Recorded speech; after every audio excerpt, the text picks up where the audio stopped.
Hello, I'm Valerie Williams, Director of the Office of Special Education Programs within the Office of Special Education and Rehabilitative Services at the U.S. Department of Education.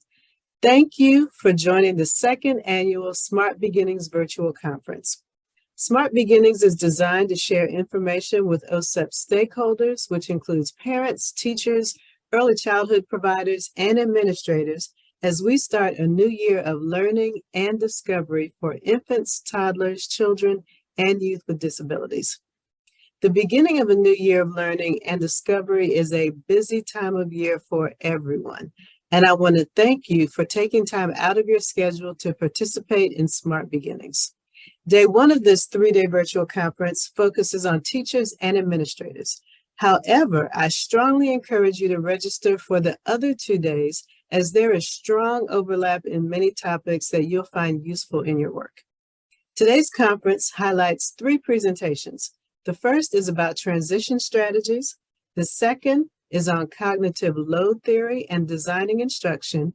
And the third is on leveraging AI and ChatGPT in instruction.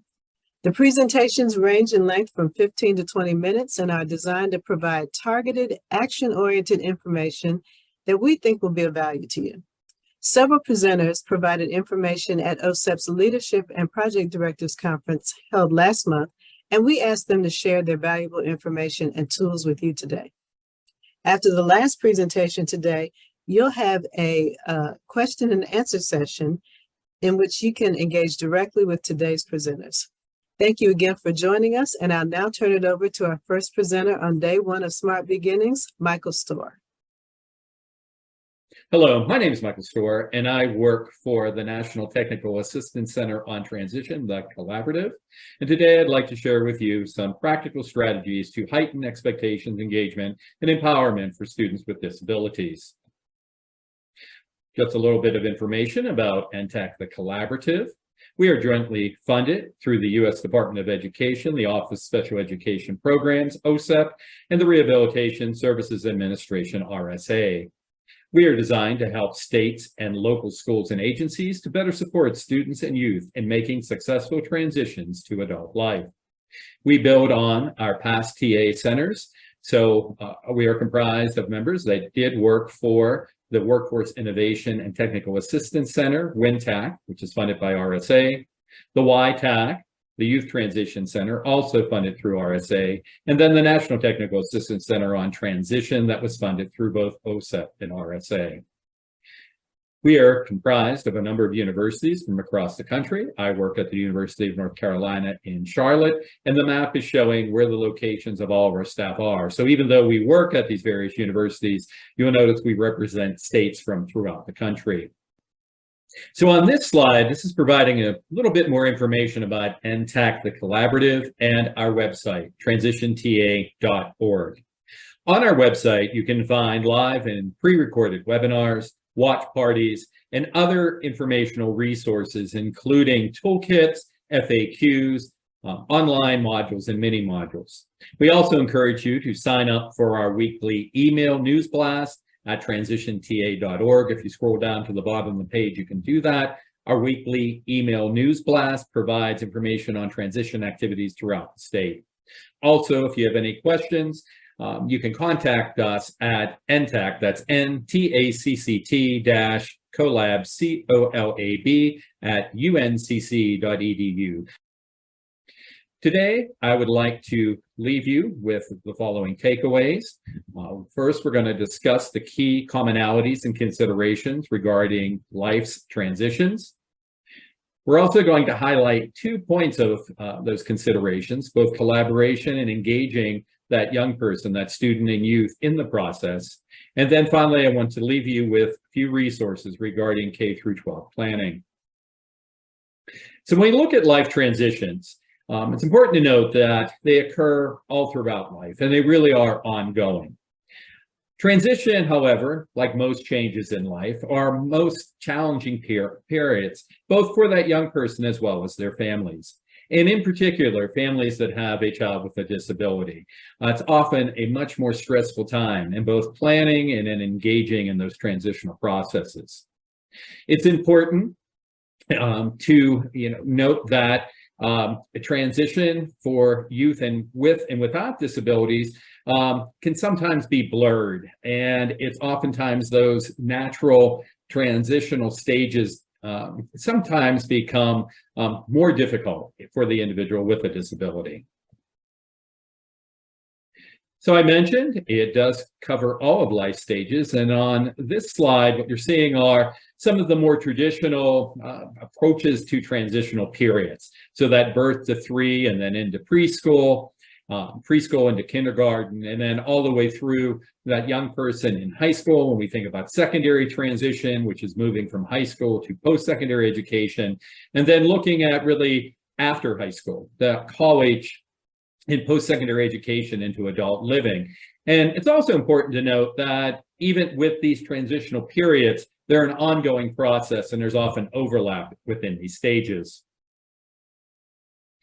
Some of the key commonalities in life transition, it's important for us as teachers, administrators, working with families and students and youth to recognize that these are stressful times. And it's helpful to help to prepare to understand the next environments. And that's important for us as educators and administrators, but also for the families to really understand that this is the progression, that it's going to look very different from elementary as you move into middle school, or from middle school into high school, or high school to adult life. It's important for families to understand the importance of building support networks and understanding what's available in their specific communities. Likewise, though, as educators, teachers, staff in schools, and administrators, to also understand your networks and what is in your community. And I think in talking about networks, it's important to understand the inter-educational networks. So how does general education, special education, and then the occupational, physical, and speech language therapists, how do they all interact and interchange, and how is information shared to help support that student? It's also important to understand the tools and resources that are available, and that second to last bullet on this slide, really practicing self-care. Important for families to consider, but also for us as professionals, whether teachers or administrators, to really take time to breathe. This is always a very complex endeavor, and really take time for ourselves. And also this last bullet, it's important to allow time for success and to celebrate small gains, successes. Really let families know and let the youth know that they're making really good progress. Oftentimes, it seems like schools sometimes get in the habit of only calling the family member or the student into the office of the school administrator when there's a problem. So taking time to really call when things are going well, when small gains are made. So how can we make transition easier for everyone concerned? So this is both for our staffs within our education system, our agency partners, as well as our family and students and youth. First of all, it's really important that we approach transition with all students, whether we're talking about someone in preschool or all the way through high school, to presume competence of that individual, to make sure that we are really focusing on the strengths of that student and looking at all the possibilities that they can do. It's also important to begin early and maintain consistency in the planning that we are doing, and to involve all the necessary players. I mentioned a few minutes ago kind of all the players within a school system, but then also all of the outside agency supports. So our vocational rehabilitation friends, those folks that are involved in various agencies that are disability specific, mental health communities, or specific agencies set up for disability support, like a Down syndrome clinic or the Epilepsy Foundation, as well as for families to embrace and understand who in their community can offer support. It's also important for educators, administrators, to provide professional development opportunities at all levels regarding those transition processes, and engage the staff in those planning opportunities, as well as engaging the families in that process and allowing time and setting up a schedule to engage families at the various levels in those transition professional development activities. It's also important, and a lot of schools do this throughout the country, but to have move up days in between those transitional periods. So whether it's from preschool into the first grade, or from elementary to middle school to high school, to allow time for those students and their families to engage in what is that next environment going to look like. So to provide time for that student to visit the school, to meet with the teachers, for the families to engage in that process, so that when they start that transitional period, that it's all not a completely unknown factor. It's also important to develop a plan where everyone knows their responsibilities, to really outline what expectations are for that student as they transition, and to be aware of and observe any stressors, those things that are happening that are going to potentially cause difficulties or barriers to successful transition, to address those ahead of time, to be proactive. It's also important to understand and coordinate the transfer of relevant information to that next placement and have something in place. There was a district that I worked at a number of years ago that did an amazing job of career development and assessment early on with students, and that was in the middle school. And they had, this was back in the day when they still had hard copy binders. And when those students moved on to their high school setting, those binders didn't move with them. They kept them locked in storage, which is, I know, an extreme example of this.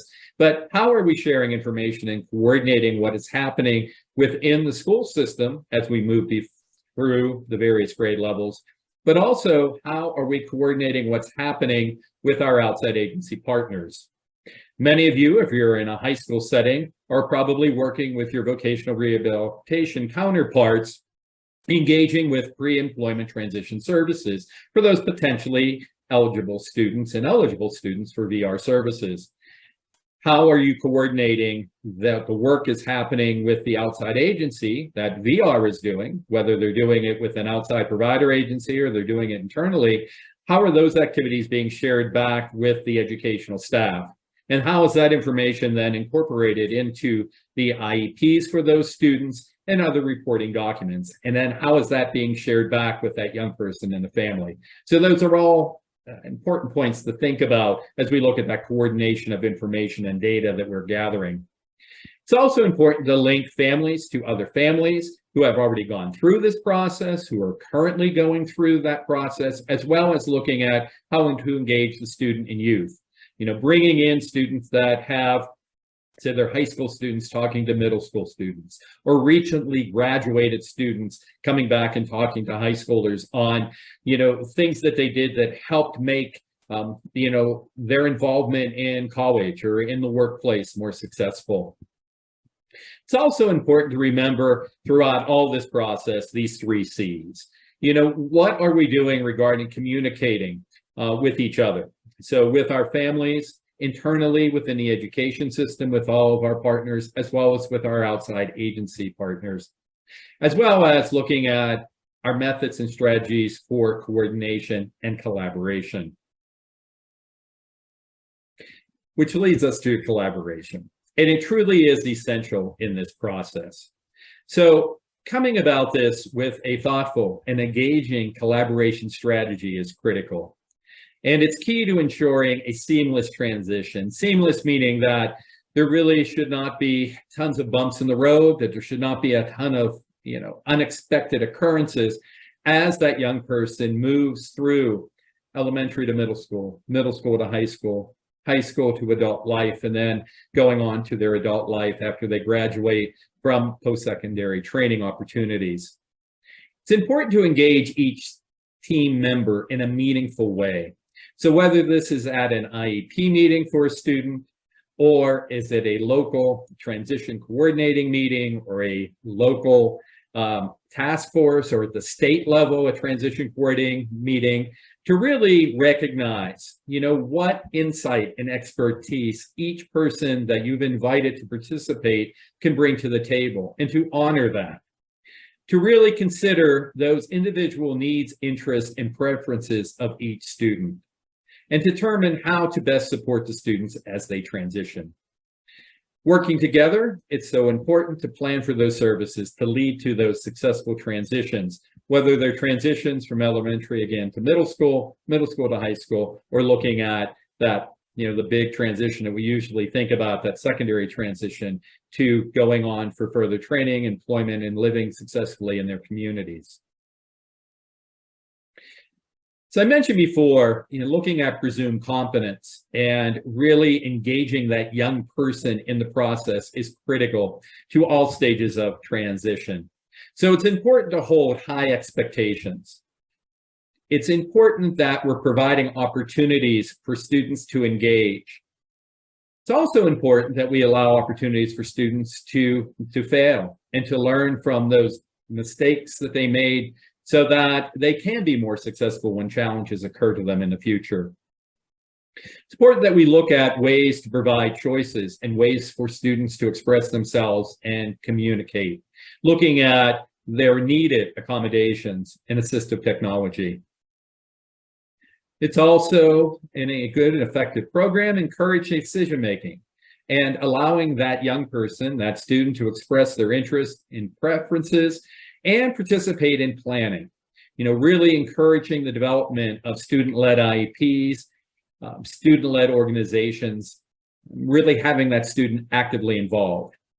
Frequently I'll go out to schools and I'll see students that are juniors and seniors in high school, and you ask, what their disabilities are or what their accommodations are that they use so they can be successful, and they really are clueless about that. And that's going to be real difficult if they're not have that self-awareness when they move on and they go on to higher ed, or they're involved in the workforce or engaging in their communities. So really having that understanding, and that understanding to self-advocate and to develop independent living skills. It's also important that we arrange and build upon tasks for students, that they stay actively engaged, and really are part of that planning process. And it's really their needs and desires that are being recognized. And lastly, as I mentioned, really identifying and arranging and having that student, that family, understand what natural supports there are for them in the community, what accommodations they need, and what assistive technology really will best support them as they transition. So on this page, I wanted to share with you 3 resources. And these resources are just 3 examples. There are many others from states, but what they are really looking at K-12 planning. So really looking at that kindergarten all the way through that last year in high school, and looking at what activities can be done with a student, what curriculum can be used. So you have one from the state of Maryland, and it's their career development framework for college and career readiness. There also is a really nice guide from the National Center for College and Career Transitions. And then lastly is from Pennsylvania, and it's their K-12 guidance plan. And I wanted to highlight that when you go to that page and look at those resources, one of the things that they have listed, they're called I statements. And getting back to really that student engagement piece, they start in kindergarten and they go all the way through high school, and they're broken into grade level units. So you can look at what activities can occur for students that are going to really help them be successful as they transition, particularly that last transition into the adult world, looking at further training, employment, and independent living. So I thank you for joining me today and walking through some of these considerations for life transitions. Just as a reminder, please visit our website, transitiontea.org. And if you have any questions, you can contact us at our website at NTAC, the collab, at uncc.edu, or you can contact me directly. So thank you. Hi, everyone. My name is Michael Kennedy from the University of Virginia. I'm here today to talk to you about the role of cognitive load theory in selecting, designing, and implementing instruction for students and teachers.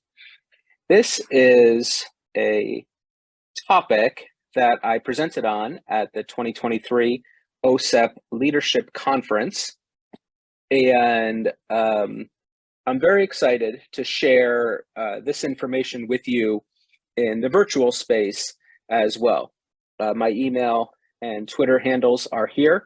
A recent photo of me climbing the Sydney Harbour Bridge in Sydney, Australia. That was quite a thrill at the top of the bridge overlooking the Sydney Opera House and trying desperately not to fall off.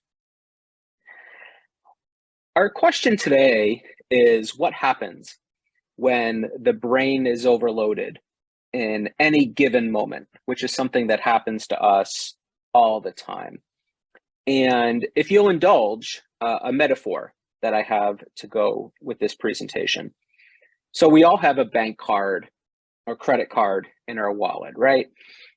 And these bank accounts, our cards are drawing from our checking account constantly. So when we buy at the grocery store or coffee or anything in between, the card is connected to the account. And most of the time, when we're making these purchases, we're not even giving any conscious thought at all to how much money is coming out of the account. And this is especially true when buying our morning coffee or buying everyday purchases, that are a few bucks at most. We don't worry or really think about what we're buying because most of the things that we're buying, we have a vague idea of how much is in the account, which is a lot, versus which the items cost. Really, it's not that much. So our brain quickly, and really it's immediately processes that everything is totally fine and this slice of pizza, I can afford it. I'm not worried about that. Here's what happens. When the costs are low and the funds are plentiful, we can perform as a human race very impressive tasks simultaneously, as our model student is doing here on the screen. However, we would love if things were nice and seamless and easy all the time. And the reality is we as humans, whether we're teachers, students with disabilities, or teachers, professors, or other faculty, our plans have lots of pitfalls, put it that way. So thinking about that, I automatically make purchases all day long. I don't really think about at all how much I'm spending. But when that machine comes back and says declined, oh no, this is, this has happened to you, right? This is the worst feeling in the world. You feel helpless, you feel sick, you feel embarrassed. It's sort of like, what? And I don't ever want to feel that way again. And it doesn't even matter why it happened. Because it can be declined because I overspent, I mismanaged because I bought an expensive car I couldn't afford. So it could be the overdrawn account, but also it can be the result of fraud. We got one of those alerts, just my wife and I, just the other day. Someone had cloned her card and charged a whole bunch of stuff, and it resulted in her card being declined because it was shut down by the bank. These things happen all the time, but the cognitive explosion that happens is what today's topic is all about. As an adult, I have lots of agency and maneuvers to avoid feeling ashamed, confused, and the dread that comes with the overdrawn checking account, okay? But very important to us is our students, especially our students with disabilities, our English learners, and other kids who struggle. They have no capacity, basically, to avoid these unwanted feelings of embarrassment, failure, and dread. Their overdrawn checking account is not knowing how to read, not knowing the answer in science, not knowing how to factor the polynomial or fill in the blank, other endless tasks that we put on kids in schools. So we go to all kinds of lengths to avoid this happening to us, but we put kids in a situation where it happens to them constantly. Now, as I was saying, we as adults, we can avoid most tasks that feel us like our credit card's been declined. But over and over again, this happens to children in schools, and we wonder why they don't like school and they don't do well, and why kids drop out and have these really negative outcomes that you'll be learning about in other sessions at the conference. But now think about it from a teacher perspective. Okay, everybody watching this is involved in preparing teachers in some way, whether you're a teacher yourself, an administrator, someone at the state level, or you are a professor. You're preparing educators. And this helps explain why many teachers quit when they're new. Because when you're a new teacher using practices for the first time that you're not really comfortable with, teaching curriculum you're not really comfortable with, you can be easily overmatched. The kids are presenting classroom management problems you are not equipped to deal with. And so many teachers have this awful feeling of their empty bank account, and they, you know what, I'd rather go work at Wendy's, or nowhere, because I don't like feeling this way, and the job and the benefits aren't worth it. So this session's subtitle is, are we paying enough attention to cognitive load? No, is the short answer to that. So cognitive load theory is based on the idea that all humans are limited at any given moment in terms of how much information we can process. When your available working memory resources are expended, learning, performance, they don't happen. But cognitive load theory gives us an applied roadmap for how we can design and deliver instruction for any audience, whether we're preparing professional developments or we are supporting our students with disabilities in schools. Cognitive load theory is based on intrinsic load, extraneous load, and germane load, and I'll define each of those. Intrinsic load is, you can consider it the cost of using your brain to learn something new or to complete a task, like implementing an evidence-based or high-leverage practice.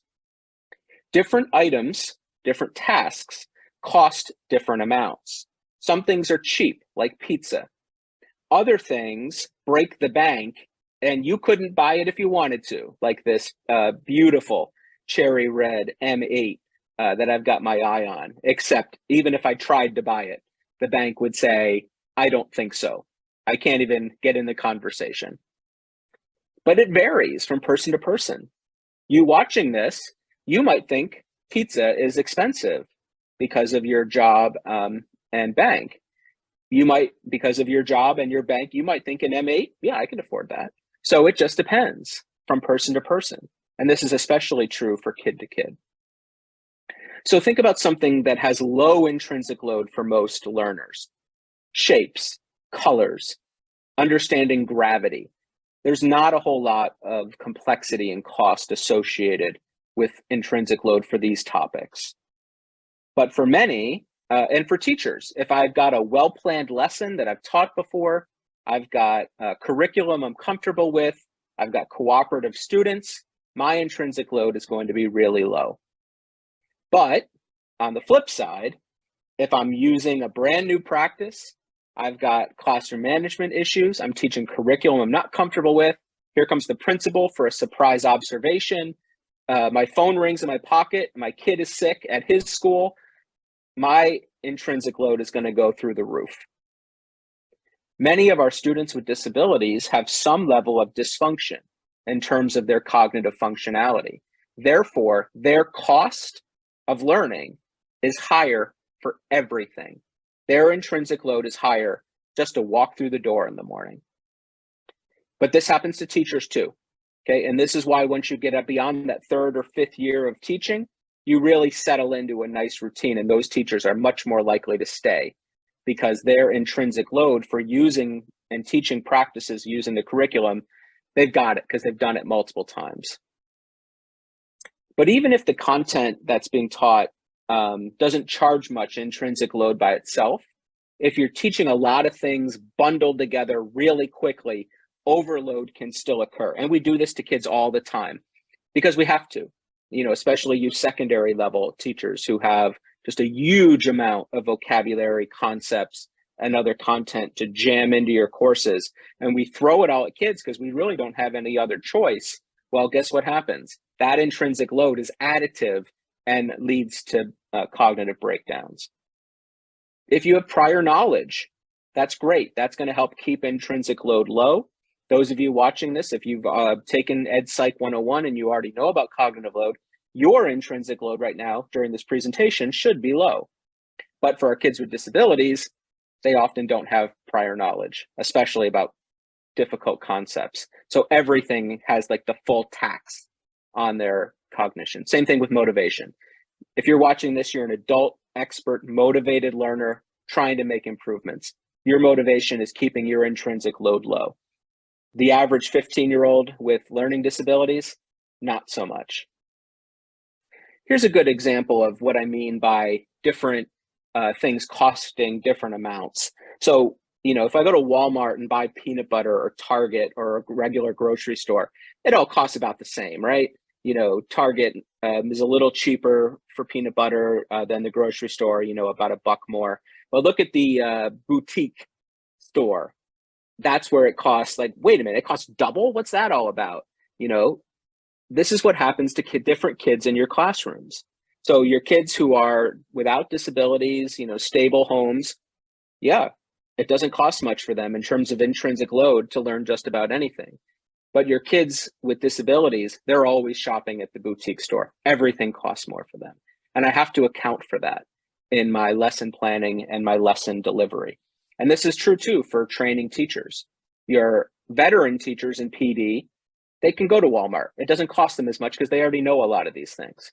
But your brand new teachers or the teachers you're hiring off the street because you don't have any other choice, everything costs the boutique amount.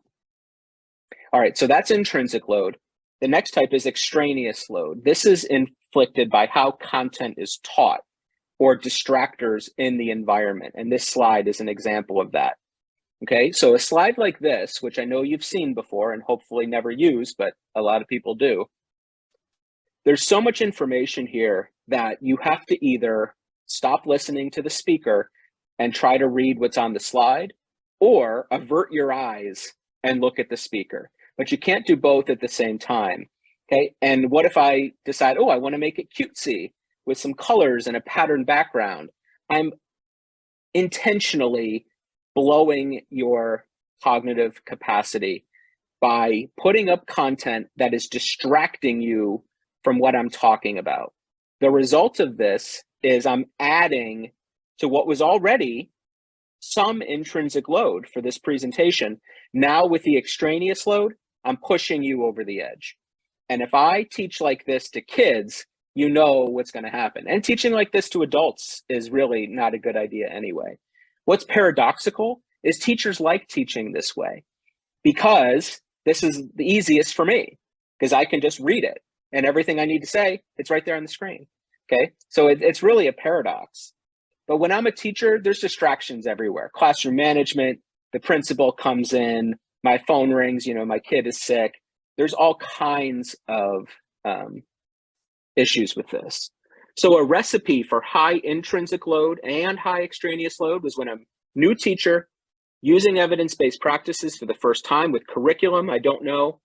I'm collecting data, I'm monitoring behavior, collecting IEP information, I'm collaborating with somebody that I don't know what they're there for, I'm teaching new content, being observed, bam, bam, bam. And next thing you know, that final bill of intrinsic plus extraneous load has zeroed out my account. And I get that sick, horrible feeling that I'm failing. I have to have money left in the account to perform a learning task or a teaching task. For kids, when they're overloaded, they look like this. Okay, they start yelling, they do behaviors, or they just shut down. For adults, they look like this. You got to have some germane load left over. This is the active working memory capacity. You got to have some money left in that account to pay for the total tax of the intrinsic plus extraneous load. Our goal is to build automaticity for learners and teachers within content and practices so they don't cost as much intrinsic load to use, and then they can make better decisions even when the extraneous distractions come. There's a great paper on this by David Feldon, and I'm happy to give you this access to this should you need it. So I am done with my short introduction, but let me wrap up by saying I want you to really be thinking about the implications of this information. So whether you are a state official doing professional development or a school level person doing professional development, when you have these new teachers, you really want to think about how can I give them instruction that keeps that intrinsic load low. I don't want to introduce too much at one time. I want to make sure that I'm bolstering their knowledge and giving them practice opportunities. I don't want to distract them with too many bells and whistles. I don't want to put too many words on the slide and things like that. And then when I'm teaching kids, I want to think about, boy, this is really difficult. I know that learning about mitosis is super complicated. I've never heard that word outside of a 7th grade classroom, and I need to be super, super on it in terms of my creative lesson plan. And then I can't distract the kids with shoddy instructional methods. So thanks for tuning in. I have a lot more content on this that I invite you to check out if you are interested, but please don't hesitate to send me a note or send me a message on Twitter, and I'll look forward to hearing from you there. Thanks for having me.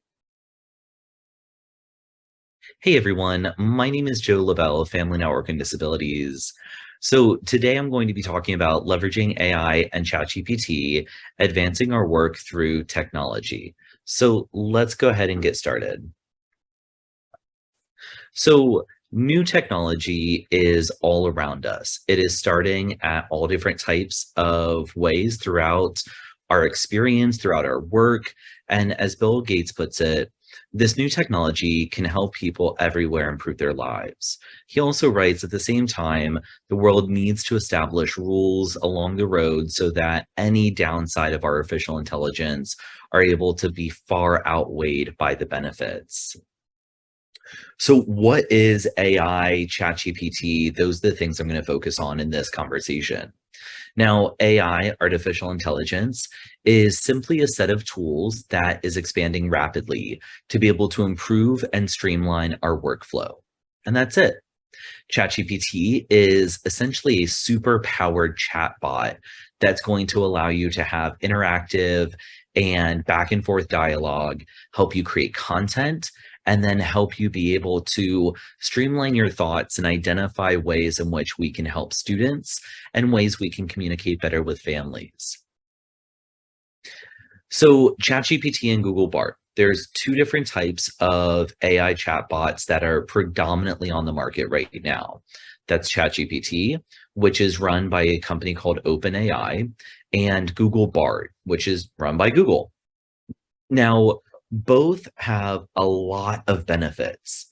I have been using ChatGPT since the information and the research out there is more prominent utilizing ChatGPT. There's more information about the back end than I've been able to see with Google Bard up until this point, which is August of 2023. The information is always coming out in different formats and is updating continuously. But at this moment, ChatGPT is the model that I'm utilizing. So how do we actually make that work? How do we utilize it? I'm going to talk more deeply about that in a little bit. However, you're able to help create lesson plans based on core curriculum standards. You're able to input those standards into ChatGPT and say, hey, help me come up with an evaluation metric. You're able to take the information that you have developed inside of classes and say, help me expand upon this for a quiz that I'm creating, or create a quiz for me that you can then plug the answers into, or the questions and answers into a Google form for an assessment, or so on. There's a million different ways that you can utilize the AI back and forth chatbot, and really your imagination and creativity is the extent to which you can go with these platforms. And again, I'll talk about that in just a moment. Now, AI video. What I am utilizing, and really the best AI video on the market right now, is a platform called Synthesia. Synthesia takes real people avatars, so real human avatars. They're not cartoons or anything like that. And they allow you to enter in a script and be able to upload those videos to your Google Classroom, to upload those videos to a portal for families to be able to access, for students to access. And guess where I'm creating my scripts from? Mostly from ChatGPT. So let me, as I go forward, I want to talk about some of the limitations of ChatGPT and the human element. But no matter if you're using the AI chatbot, if you're using the AI video, if you're utilizing some of the AI tools like in Canva, the reality is you are the ultimate expert. As an educator in your classroom, as professionals in the field of education, we are the ultimate experts in this content. AI is going to be a great tool to jump off from as a starting point, but we need to make sure that we're editing and reviewing for accuracy. That's why I had mentioned earlier that you can really take some of the standards, the core standards that have already been created, and plug them into ChatGPT to come up with quizzes, to come up with reviews for upcoming tests. You can put the questions of the tests coming up. There's a million different ways to utilize it. And same when you're creating a script for AI video, inputting the data that you would like, inputting the information that you would like is essential. Now, how can we use this in supporting our work? Individualized assistance. So a student emails you and says, hey, I'm not really understanding X, Y, and Z. You can take that email and import it directly into ChatGPT and say, hey, I am a teacher at this type of school. So I'm a fifth grade teacher, I'm a fifth grade math teacher. This is an email I got from one of my students, and he is trying to understand this concept. Please respond in a way that is going to help explain this mathematical concept or this literary concept.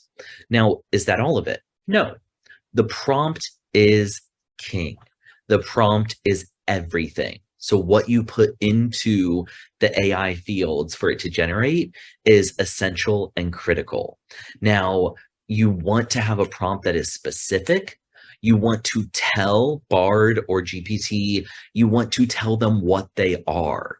So you are an expert in curriculum development and implementation in K through 12 schools focused on mathematics or literature or reading strategies. And this is what I want. I have this email. I want this as the response. I want it to be no more than 2 paragraphs, and I want this written at a 5th grade reading level. So there are a lot of different specifics that you can give ChatGPT. In the same prompt, in the same chat box window, I should say, you can be having ongoing dialogue to refine and refine and refine. Again, you are the expert, and ensuring that we're reviewing as we go is critical in utilizing these tools. So the individualized assistance, helping reply back to students and parents. So a parent sends you an email and they're concerned about their child's grades.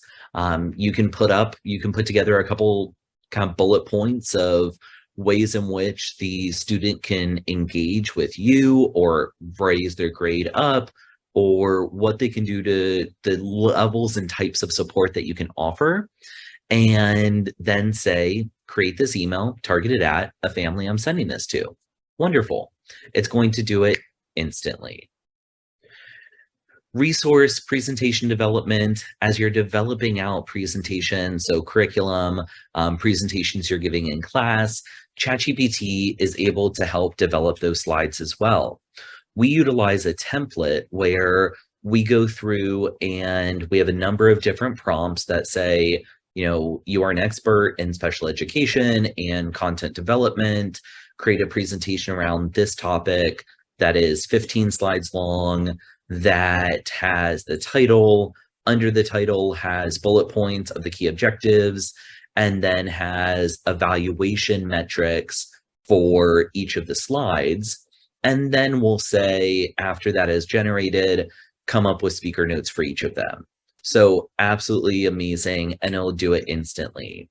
You can also do it with one-pagers, with single sheet resources that you're creating, and then find some templates on Canva that will match that formatting.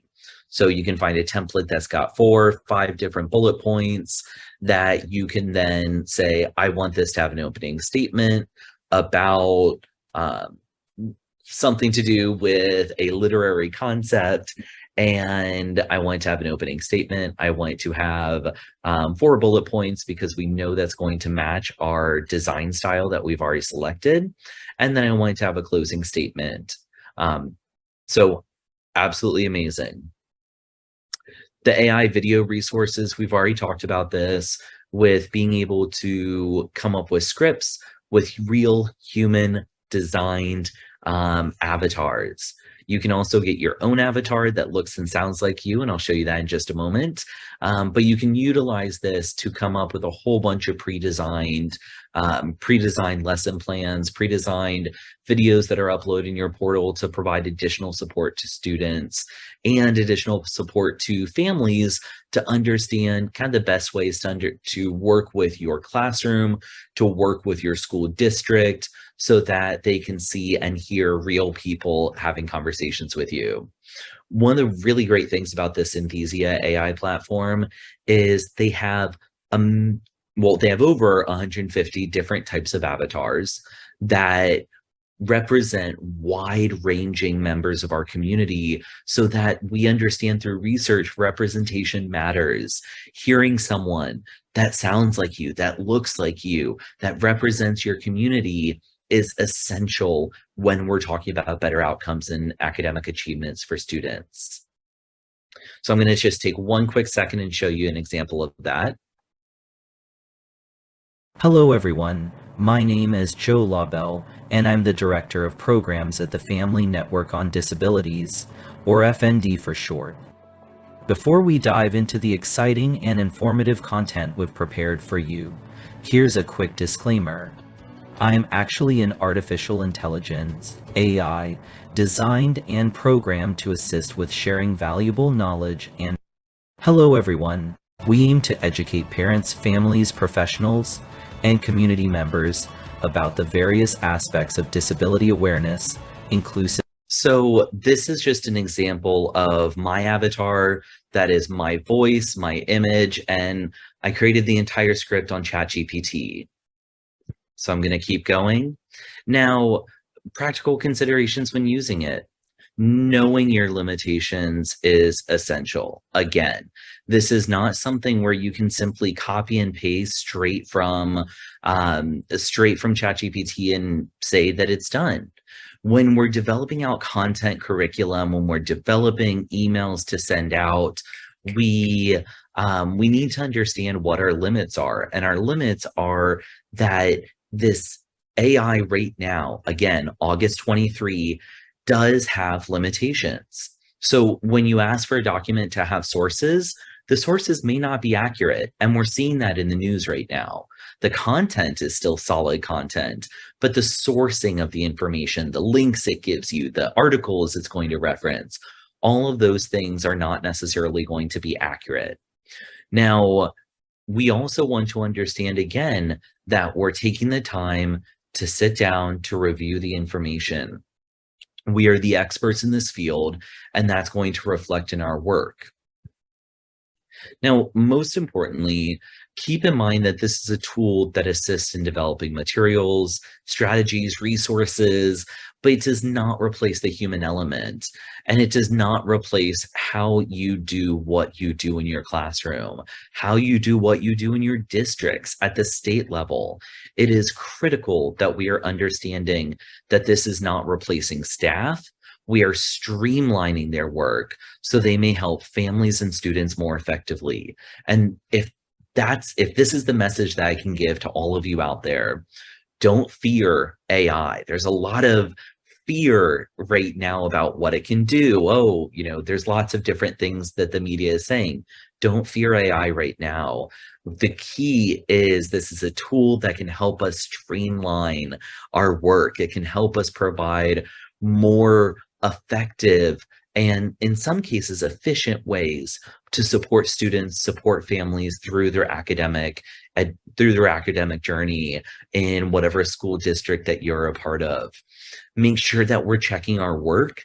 Make sure we're checking the product that's coming out of ChatGPT. Same with the AI video. Make sure that we're making sure we're representing a wide variety of individuals and the avatars we're selecting and the voices we're selecting that represent our community.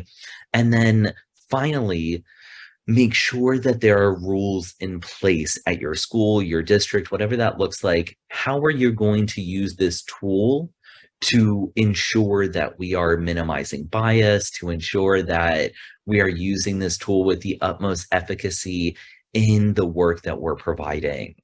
So again, I highly encourage everyone to jump in, see how it goes. Your imagination is the extent at which we are able to take our curriculum, our resources up to the next level. Now, thank you so much, everyone. I am so excited to be able to provide this information to you, and I appreciate you listening. Thank you.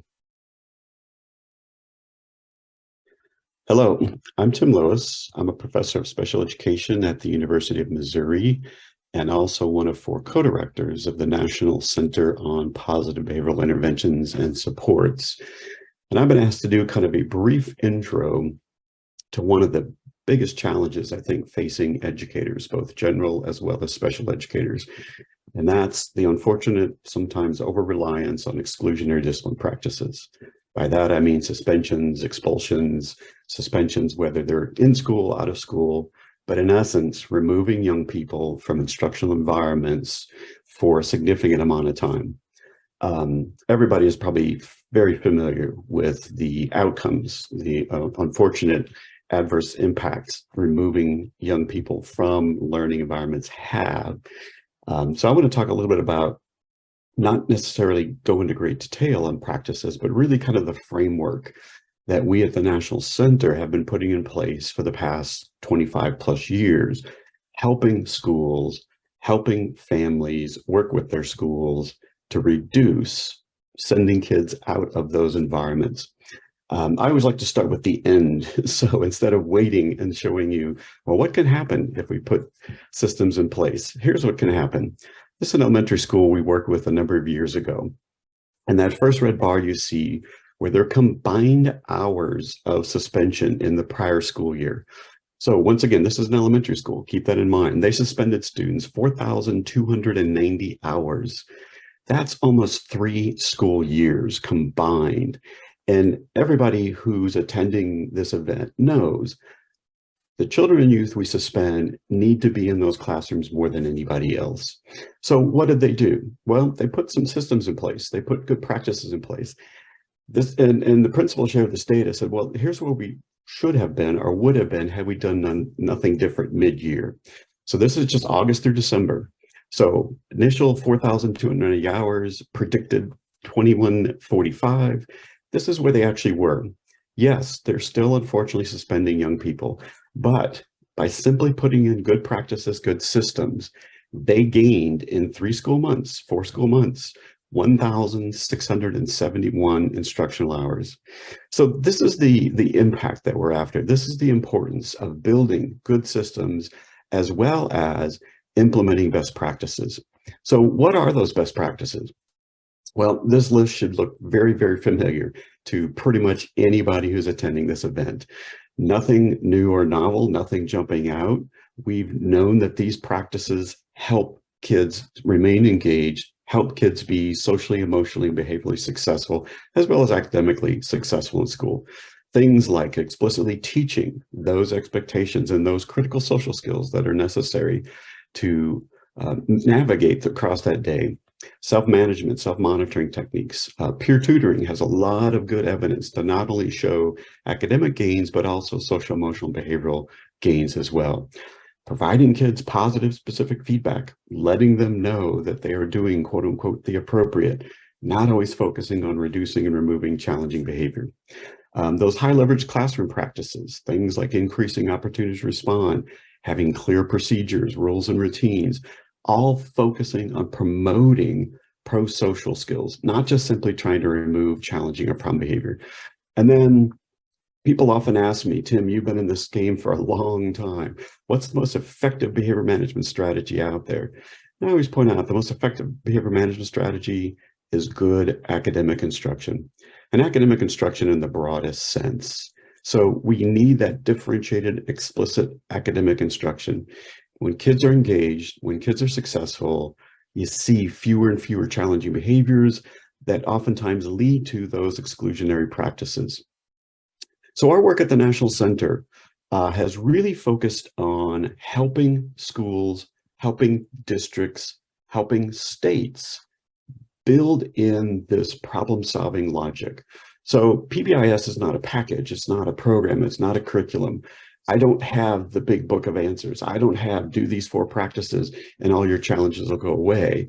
What we offer is this logic model to help schools, help districts, help state address those challenges that unfortunately lead to suspending kids, to removing kids from those instructional environments. So everybody wants to know what's the latest, greatest, what practices should we put in place? And I gave you that very brief list. Here's what we know.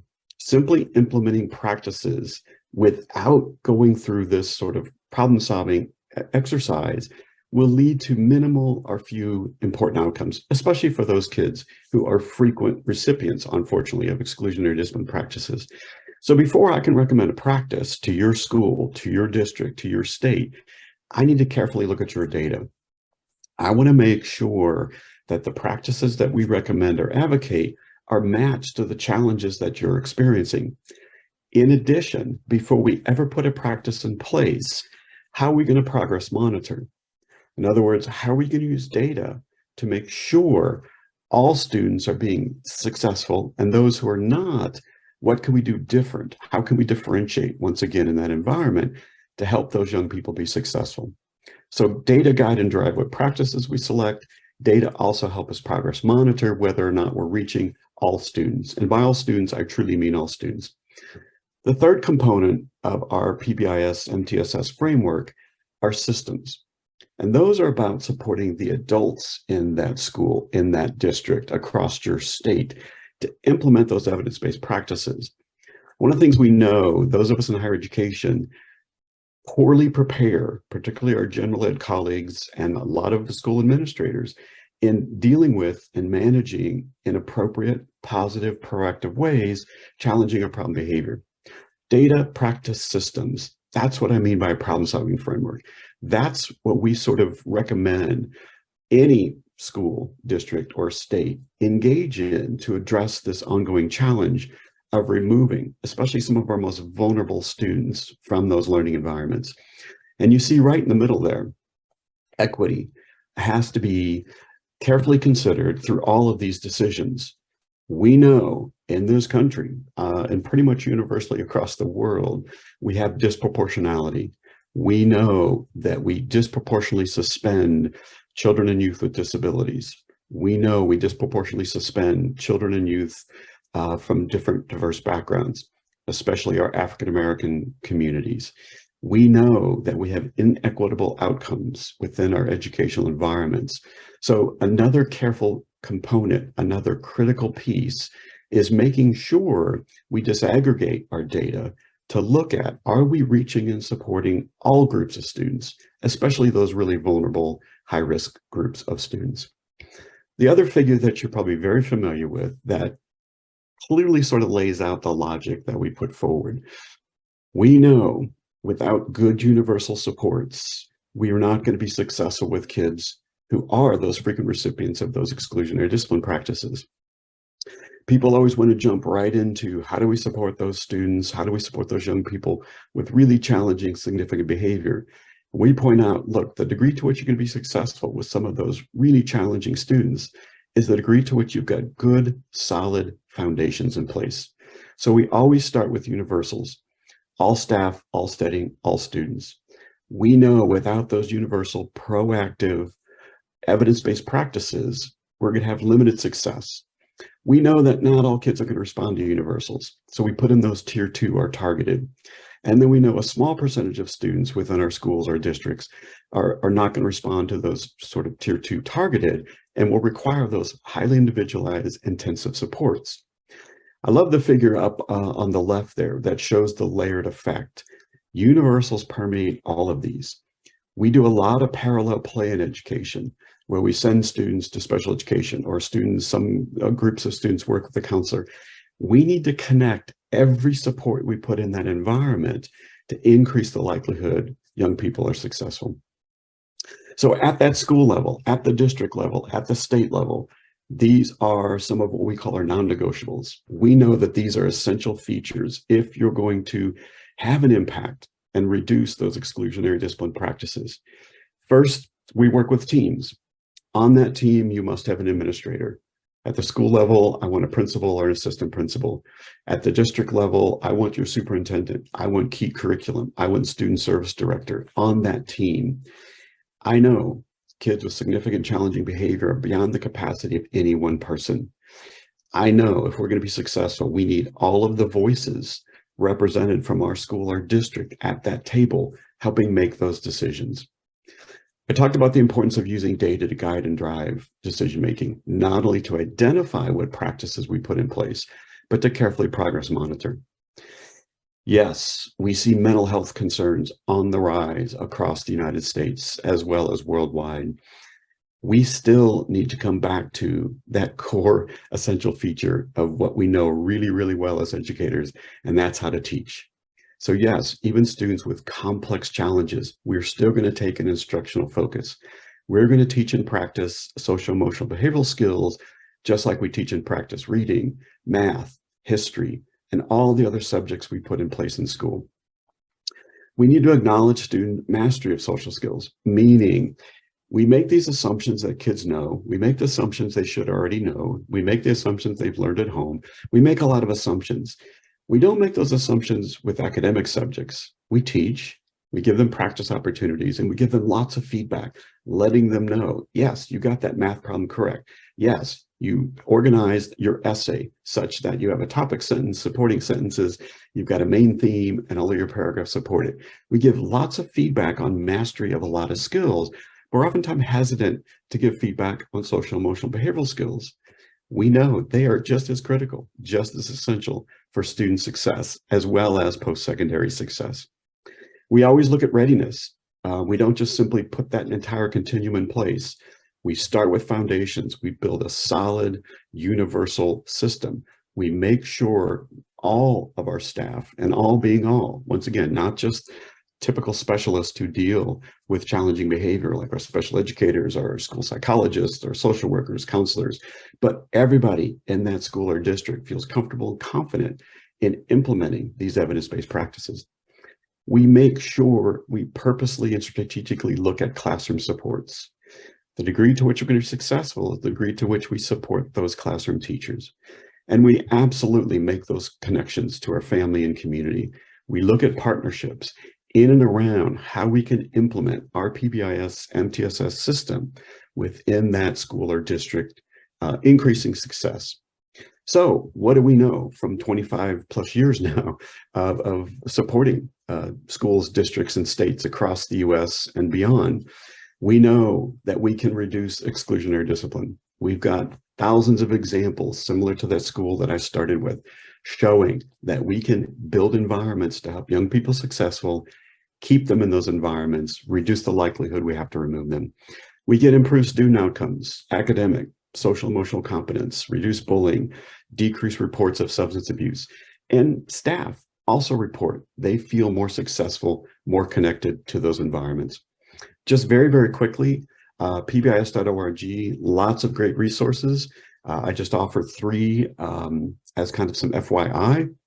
The first, the question, are fewer students with disabilities suspended when implementing PBIS? Spoiler alert, yes, we can actually show impact as well, as I said, with some of our most vulnerable populations, such as students with disabilities, such as disproportionality. And the final one there is more aimed at the state level. In addition, families, lots of resources for families to support not only their student, but to also engage your local school or district in building these frameworks, adopting a problem-solving logic to help reduce exclusionary discipline. And the final thought from our great colleague and friend, Rob Horner, until we've defined, taught, modeled, practiced, reinforced, and retaught, it's unethical for adults to punish. In other words, until we build in those environments, until we differentiate support, until we have an entire continuum, until we're carefully making database decisions, we shouldn't be excluding any student from that learning environment. Thank you, everyone, the presenters, for the great information you shared. We've had a number of questions come in through the chat. And the question, actually through the question and answer portion. So I want to welcome you to that portion of this presentation. We will begin, I'll actually begin cycling through the questions for each of the presenters that have come in through the chat and allow each of them to respond to your questions. What I'll do is for the questions that have come in through the chat already, I'll ask one from each presenter until we cycle through them. Feel free to add additional questions to the Q&A list.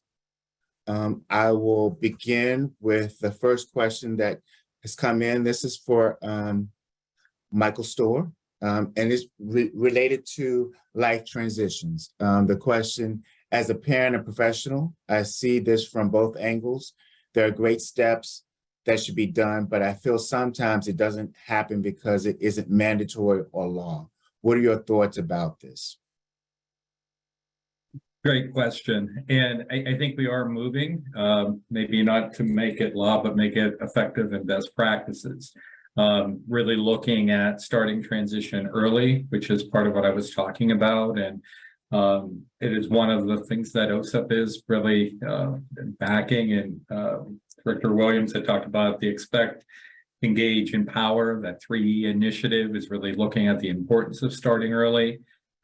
You get a local school environment. It's really looking at encouraging that collaboration between staff, between those grade levels, the importance of sharing. And for families to really understand their engagement in that entire process. The part of this, I think, too, is really ensuring that the young folks that we're working with are really supported, that we're holding high expectations from an early age on. I think when folks see the positive benefits of it, to really encourage that in your practices is something that I think is so worthwhile. And hopefully over time this will change and become more of a practice that is in law, as you're mentioning. But I really think, showing why and the reasons why starting early and engaging is so important. This next question goes to Michael Kennedy. Michael answered this question in the chat, but it was such a great answer. I want to have him share it again with everyone live. Do you have any examples of how we can learn about the kind of content and type of practices that are more likely to build automaticity? How do we learn more? And this is a good chance to see how reliable I am with myself. So I think about automaticity all the time in my work in teacher education, because as we're novices, even when we've been around for a minute, learning and doing something new when it comes to practice always comes at a cost, whether it's a behavioral practice or something academic or anything else on the list. There's a tax and a cost that's going to be paid, and there's no shortcut. Unfortunately, it's not a satisfying answer, because building automaticity takes time. You're not going to snap your fingers and, oh, now I'm great at this. It's like learning how to play guitar. Some of us have more of a natural aptitude for instruments and certain kinds of things, but for most of us, it's just hard work. You've got to learn how to do it. You got to build your, there's three types of knowledge. The declarative knowledge is the easiest to build. Just what is it? Do I know about it? The procedural knowledge is how to do it. That's pretty easy to develop too. But then that conditional knowledge, when, with whom, under what circumstances, and I have to be in classrooms, especially I'm talking about teaching. I've got to be in the classroom, using the practice, getting feedback from a trusted mentor who they know what they're talking about, and then having a chance to make improvements. So when I think about the answer to this question, I advise anybody delivering professional development, anybody in teacher preparation, to think about what are the key practices, and let's keep that to a minimum. Explicit instruction I always go for, because it can cover everything. You can teach anything if you're really automatic with explicit instruction. Using high quality feedback is another example of a great practice to use. And then, the third one, you could be strategic.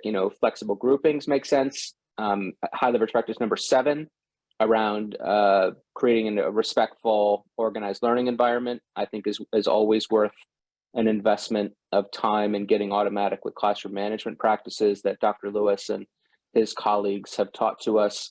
So those are my thoughts about that. Thank you. This next question goes to Joe LaBelle. Can GBT do UDL? Absolutely. So again, the prompt, or what you put in as the instructions for ChatGPT, is critical for the response or the output you're going to get.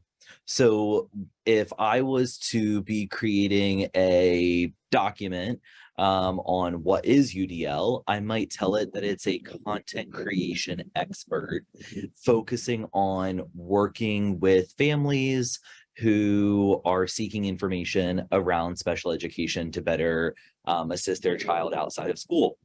Now, if I was an educator, I may say, you are a curriculum development expert with a specialization in special education. Please take this document, copy and paste the text of the document that you've already drafted up. Please take this document and reformat it in a way that is going to be accessible to all students, utilizing measures of, or principles of, universal design for learning. So again, it is entirely based on the prompt and how you structure the question to ChatGPT. There's a whole bunch of ways you can do it. Tim, you're up for a question. This next question is, you mentioned the instructional focus, the importance of social emotional learning, which is so important. What do you suggest we do about the schools that are now being pressured to reduce SEL curriculum and return more to bell-to-bell learning? Sure. Again, thanks for the question. One way or another, educators are going to deal with social behavioral. One way or another, they're going to lose instructional minutes managing, responding to. So our logic is, let's build in some of those minutes as prevention, early intervention. And in essence, look for those short teachable moments, we used to call them.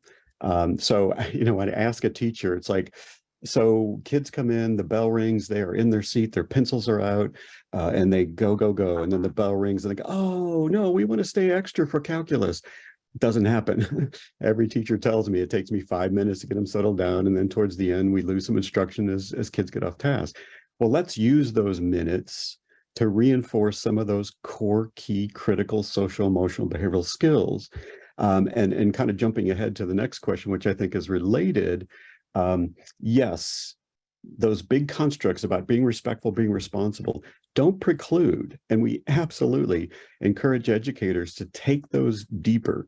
In other words, help kids be, as the question asker so eloquently put, self-regulated, right? So my job, my goal is to not just simply kids be compliant when they're in class, but teaching them these are critical skills to be successful across your life, not just as a student.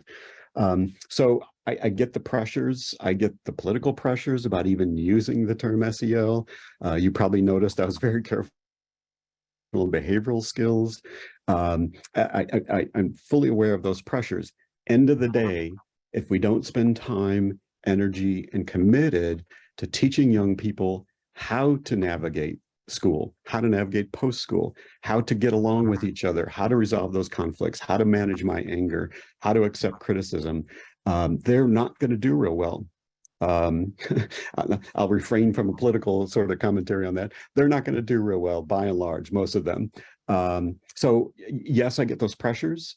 Again, I would just simply argue that we're going to spend minutes addressing some of those issues anyway. Why not do them proactively? Why not use some of the great strategies that Michael was talking about and others in terms of those high leverage practices that we know when we teach these things, we actually see them. I started with that graph on purpose just to show the impact of removing kids from the learning environment due to social emotional behavioral challenges. And by simply building those systems that allow you to be responsive to those unique needs. You know, I characterize what we do not as a program or package, it's a framework. And if your students are manifesting a lot of those skill deficits, then you need to build in those practices because your data are indicating such. The critical, most important piece are building those systems. We do not prepare educators to, in essence, teach social emotional behavioral skills. Even our special educators get a little bit of it, not enough to build fluency. So there's a real gap in the knowledge base. And again, it's not criticizing teachers, it's simply acknowledging the limitations. So I'll stop there. Michael, I'm back to you. This next question is related to the transition brief you talked about.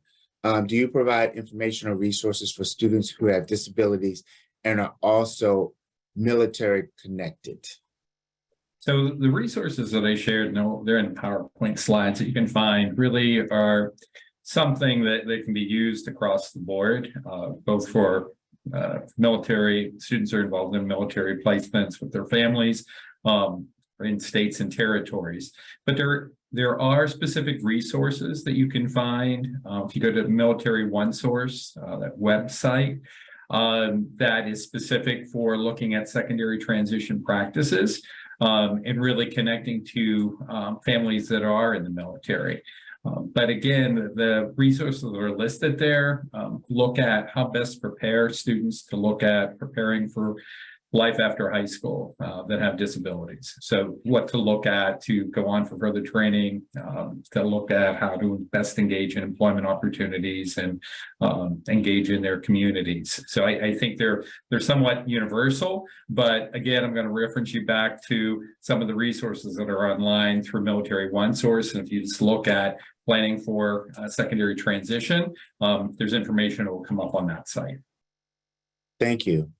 Michael Kennedy, can you share the top 3 to 5 HLPs to reduce intrinsic load or best brain practices to employ in every lesson to support having change left in the account? Absolutely. I think, as I said in my in my previous response, explicit instruction is always going to get my first money. Because if I'm a teacher teaching kids with disabilities, English learners, other kids who struggle, if I'm somebody who's always being very cautious and careful and not scripted necessarily, but careful and deliberate about the language that I'm using to support and explain concepts, if I'm going out of my way to find examples that will be relevant to the children from their cultural, linguistic, or other backgrounds, I'm going to make better inroads. If I take time to model using my expert thinking and sharing that with the students to explain how to do it, guiding kids through a series of guided practice opportunities with rich feedback. That's going to result in the kind of better development of skills that kids need. We want kids, especially our general ed colleagues, they're always pushing us that kids need to be doing these higher order thinking skills. They do, and all the, lifelong tasks. Well, they can't do that without the prerequisite vocabulary and mastery of concepts. We've got to get them there. And explicit instruction is just about the best we've got. Second one would be delivering high quality feedback. We spend all day with each other and with kids saying, yes, good, yep, that's right. And, shaking my head or giving some other rhetorical response. We do with behavior too. And instead, we have this much different way. I don't want you to think about feedback as an event, something you say. Feedback should be a process where we're taking kids from where they're at and moving them along a continuum. And to do that, I've got to be really specific with them. I love the way you're making eye contact. I love the way that, hey, my expectation is to be respectful and responsible. Look at you. We got a grand slam right now. Your feet are on the floor, eyes are on me, pencils in the hand. My goodness, this couldn't be better.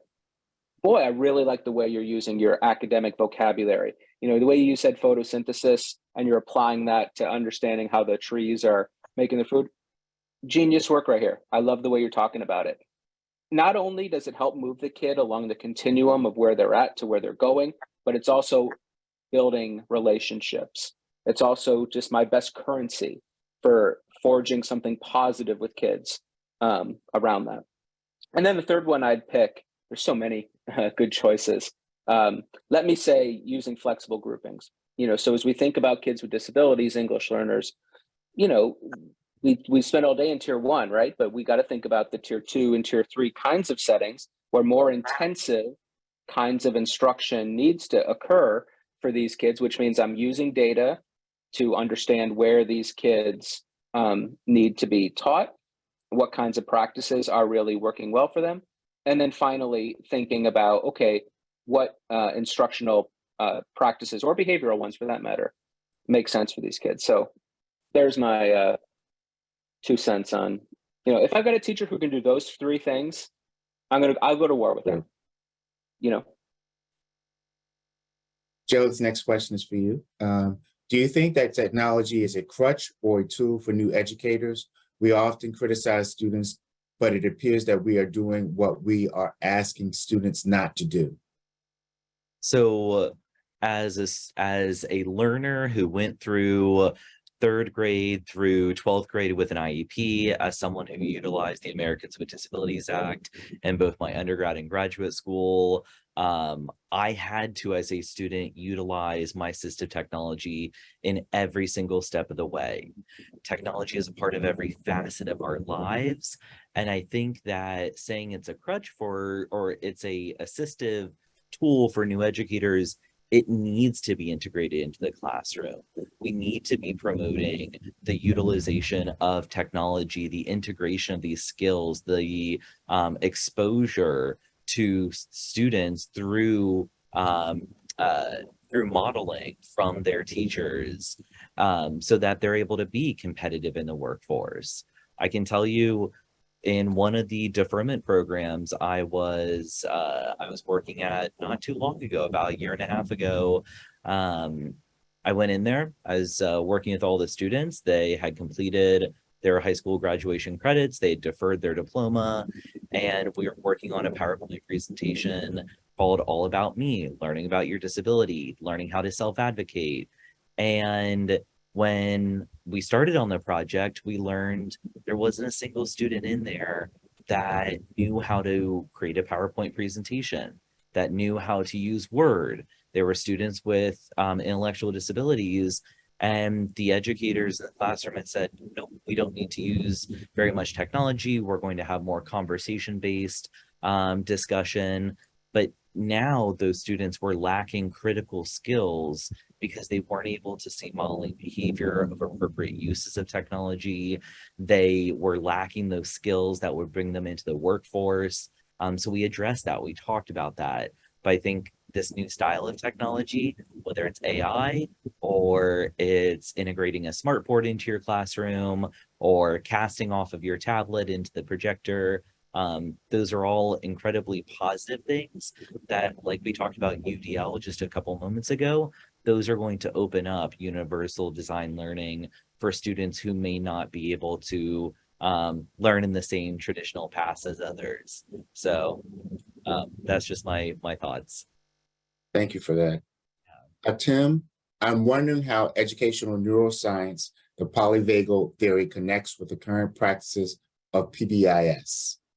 What are your thoughts on that? My thoughts on that. I'll first admit I know just a little about the theory, so I'm not going to weigh in on the merits or the anything along those lines. Here would be my response to any of those. PBIS is a problem-solving framework. It's not a curriculum and a program. The practices that we recommend, first and foremost, should have strong empirical evidence. Again, I'll echo Michael's comments. We double down on what we know works. Now, having said that, because it is a framework, if the data indicate that students, particularly those students who might not be responding to universals, could use sort of some alternative instruction and or other considerations within that instructional day, then our advice and recommendation to schools, districts, is to sort of proceed with caution, carefully progress monitor. Is it leading to those outcomes that are key and essential that you've identified for not just a subgroup of students, but all students? And if you're seeing the outcomes and you're not seeing harm, then consider carefully how you would adapt and adopt, and how some of those more theoretical constructs. And somebody again asked about sort of that neuroscience. We're learning great things about the brain and the connections. At the same time, I'm a teacher, and I need to translate what that means into doable things that I can communicate with my colleagues in terms of their instructional day. So PBIS, and this is one of those, I think, great myths, is we're anti this, anti that. Absolutely not, absolutely wrong. Again, as I said, it's a framework. Data guide and drive what practices.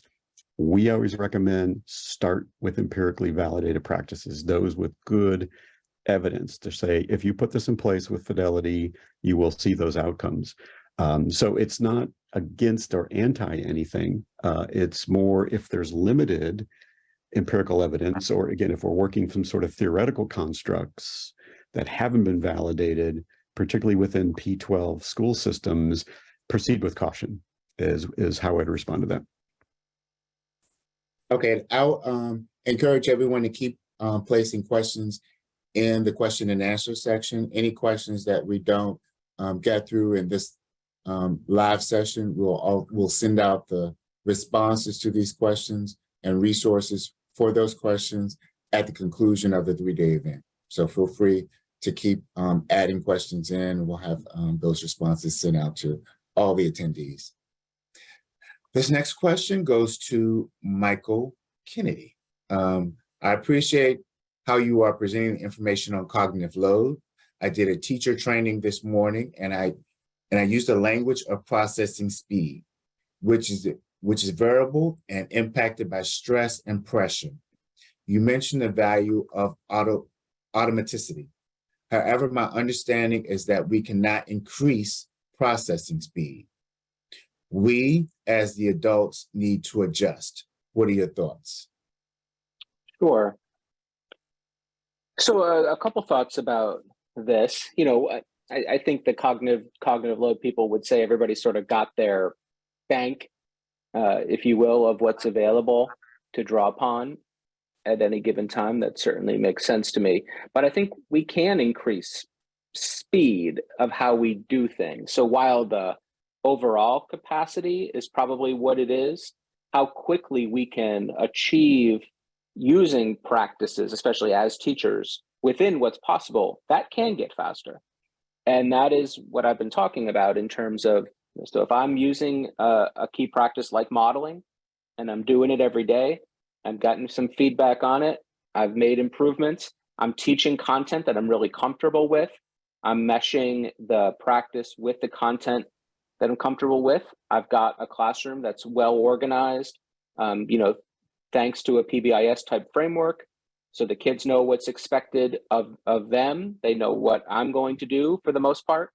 All of those things add up really nicely into a situation where the teacher is going to be scaffolded for success. And then the students will be scaffolded for success. And then getting into what Joe's been teaching us about technology options. Well, that's going to further my capacity to teach effectively and efficiently and support my students. As you saw in my recorded remarks, and if you watch anything I've ever done or look at materials that my team has made, they all look like that. Visual driven, a little bit of text to signal these are the key ideas. And the idea behind that is Richard Mayer's cognitive theory of multimedia learning, which itself is based on cognitive load theory. And the idea is we want to keep intrinsic load as low as we can, and we can make instructional choices about that. Extraneous load, we have a lot of control over in terms of how we're packaging and delivering instruction. I often make choices where it goes high, but I can make better choices to keep it low. And then I can help to maximize. So as a teacher, if I have access to technology that I'm drawing on, if I'm using my slides or whatever it is, that's going to help me to remember, I've got to remember ask these questions. I got to remember to give these cues to kids. I've got to remember to do, these elements of the lesson, but then the kids get used to it too. It helps to scaffold their success. Because we as adult expert learners, we've got a range of life experiences to draw upon when it comes to learning new things. If I said, close your eyes and think of, the Eiffel Tower and the Pacific Ocean and Chicago, something would pop into your head for each of those instantly, right? But our kids with disabilities from underprivileged backgrounds, that may not happen, not in the same way. So using a visually driven instruction is going to help to maximize the cognitive capacity that they have. I'm so far off what the question was that I know it's time, cognitively speaking, to hand it off to the next question. Thank you, Joe. The next question for, thank you, Michael, I'm sorry. Next question is for Joe, and this is I'm going to hit you with two questions. One is very short. The person wants to know the name of the AI video platform that you referenced during your presentation. And the second question is about wanting to know if there are more training for education to support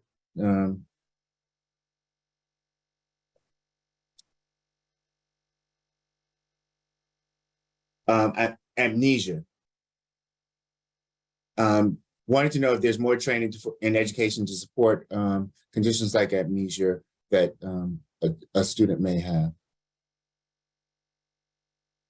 So the AI video software or program, I should say, it's not a software that goes onto your computer.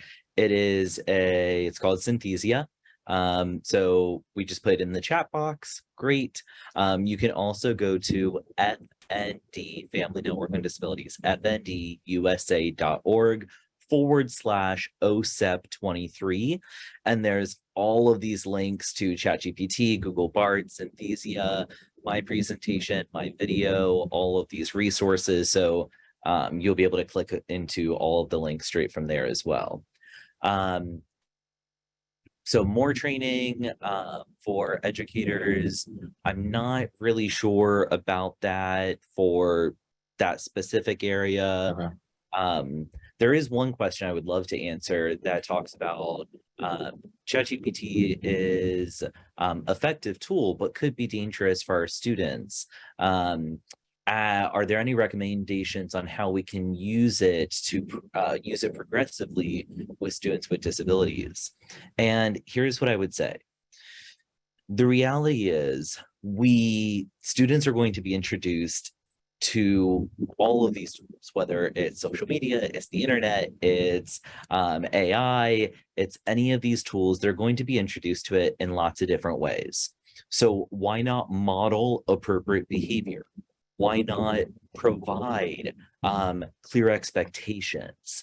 Why not integrate the use of these tools into learning experiences for them to be able to be career ready?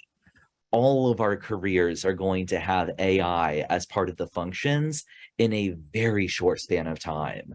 So we want to get students to be involved and understand how to use AI effectively, how to use some of these tools. But here's a thought.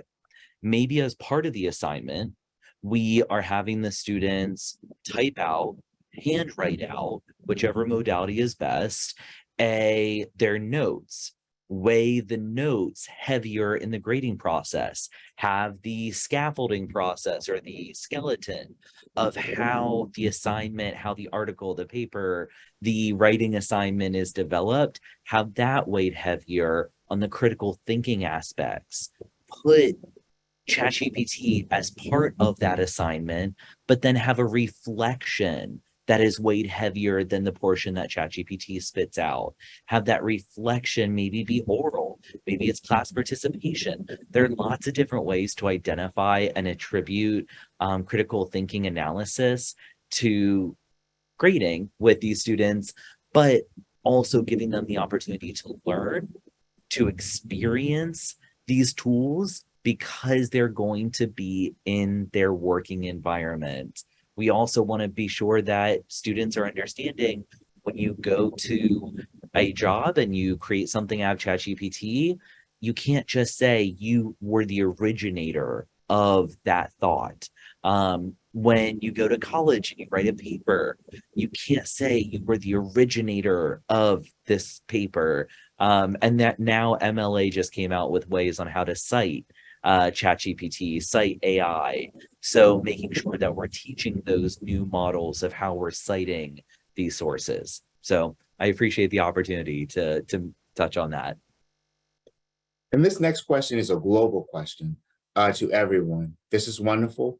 What is being done or can be done to increase funding so that all teachers can receive direct instruction about the social, emotional impact related to ADHD, executive function challenges, learning challenges, behavioral challenges, the impact of those challenges on learning, motivation, behavior, and the family system. Training is so important, so impactful and effective, and we need more teachers trained. It's a global question for Amy. I think that's a question for you, Al. That's an OSEP question. I think OSEP's doing some great things in terms of personal prep grants. Yes. We've all benefit from those, but there could be more. And I'll add to that we do have quite a bit of information on personal prep grants, teaching and instruction and learning. We will share that information at the end of this conference and make sure it's included to address this question. And I would just add, I would encourage you to get to all of our websites. I know that all of us who are federally funded, pretty much anything we develop, we give away. So I can speak to pbis.org. Everything we develop is yours. Please download it. There's specific information around disabilities or sub-disabilities. There's specific information around overall logic and how to put some of these things in place. I know we are increasingly moving towards more virtual modules, just given the days of sending teachers out of the classroom for professional development are long gone. So I think there's a lot of information out there. And I would encourage you to, again, even start with OSEP and just go through their technical assistance and dissemination centers. All of us are funded and directed to provide exactly what the question asker is seeking. And I'll highlight that again too. OSEP has a number of technical assistance centers, and all of the resources are free and available to use as you see fit.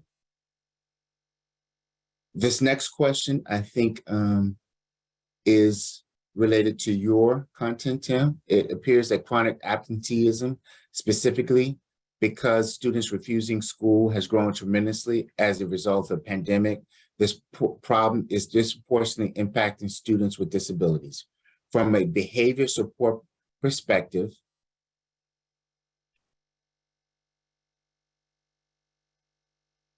what could schools be doing to react to students refusing school?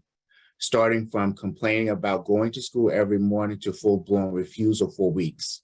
The problem is more obvious at home, but it's about school. What can be done by schools? Okay, how long is this webinar?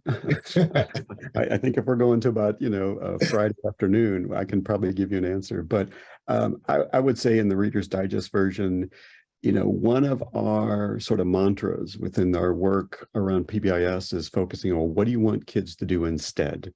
And in this case, is we want them to show up to school. Okay, why aren't they showing up now? What in that environment, in essence, is either preventing them or limiting their interest in attending school? Jennifer, this is a universal problem. I mean, all the districts and states that I'm working in are seeing these increases across the U.S., even beyond the U.S., I would argue. We just keep coming back to it, and I said this earlier, I can't make kids behave, but I can build environments to increase the likelihood.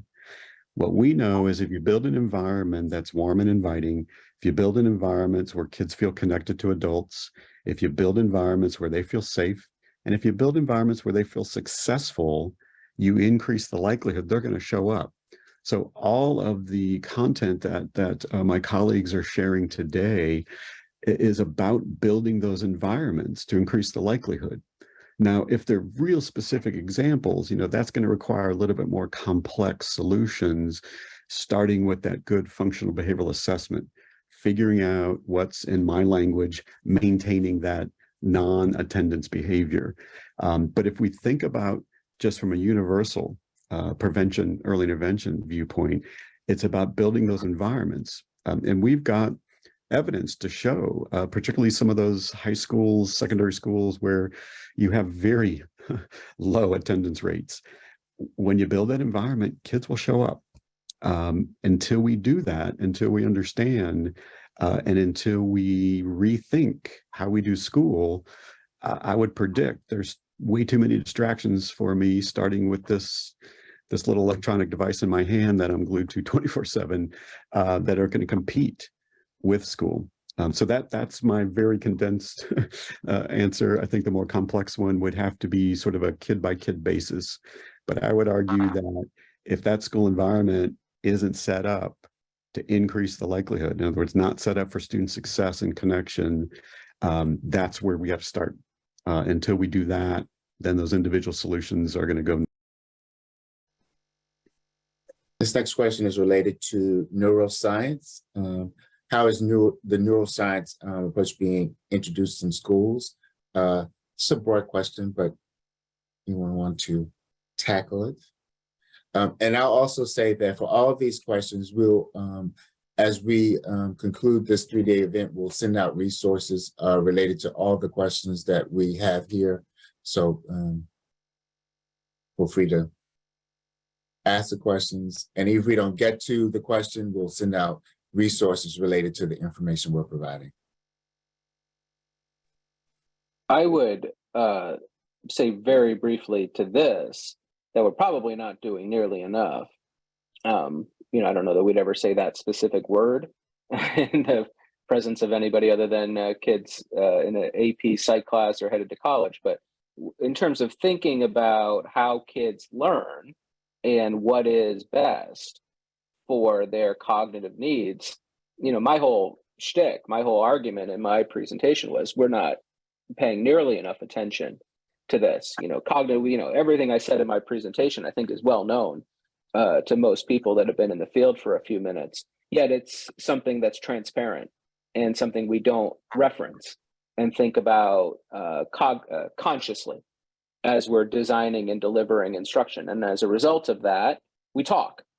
If you walk into a classroom, that's the main thing you see teachers do is they're talking. And while some kids are quite capable of listening and succeeding and learning, most of the kids that we're talking about and worried about, that's not going to be their preferred mode of learning. So we just need to be really thoughtful about how do we process information visually, auditorily, through our tactile opportunities, other environmental stimuli. How does children, especially those with disabilities, make sense of all of those, and then succeed in learning? And I think we could go a lot farther in terms of making reference and knowledge of that. But in so doing, and that's a whole bunch of intrinsic load and a whole bunch of extraneous load.